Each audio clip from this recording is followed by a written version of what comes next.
Alors, le roman décrit les tribulations de deux jeunes femmes dans la ville libre de Strasbourg.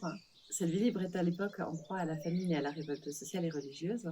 Et Fleur et Eulalie vont devoir se serrer les coudes pour se sauver mutuellement, l'une d'une épidémie de danse, dont on ne comprend toujours pas 500 ans après de quoi il s'agissait, et l'autre d'une accusation de sorcellerie.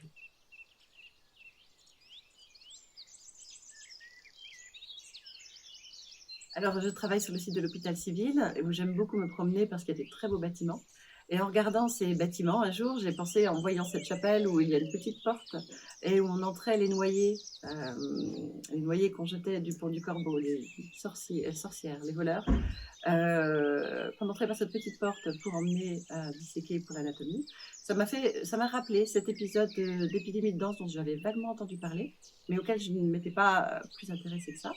Et j'ai eu envie de la faire découvrir aux Strasbourgeois, mais aux autres aussi, à travers un roman facile à lire, agréable.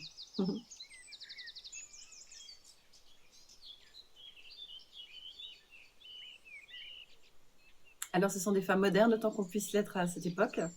L'une est assez provocatrice, elle va volontiers vers le conflit, elle veut vivre sa vie comme elle l'entend, sans se préoccuper vraiment des problèmes autour.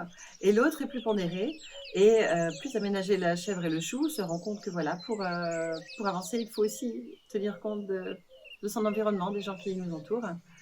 Et l'une est le moteur de l'autre.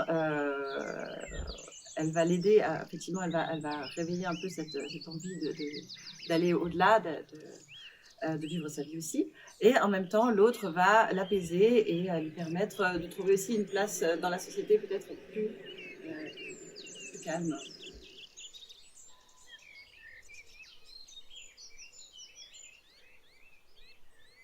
Alors, le roman décrit des inégalités sociales, une tension religieuse et puis aussi la condition féminine. Et donc, bien sûr, quand je parle du Bunchu, qui est la révolte des paysans, on peut faire effectivement y voir vraiment un lien avec les tensions sociales d'aujourd'hui.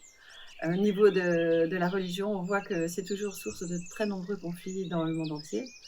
Donc ça a toujours sa place, cette discussion. Et pour la condition féminine, alors bien sûr, si chez nous, la chasse aux sorcières est un lointain souvenir, il y a encore du travail à faire quand même pour que les femmes soient prises au sérieux dans certains domaines, peut-être plus réputés pour les hommes.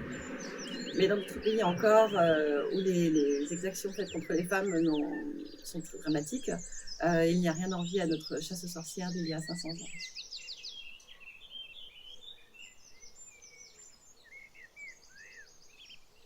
Alors, à tous les gens qui ont envie d'en apprendre un peu plus sur un événement historique tout à fait surprenant, mais qui ont envie de le faire à travers un roman distrayant et fluide.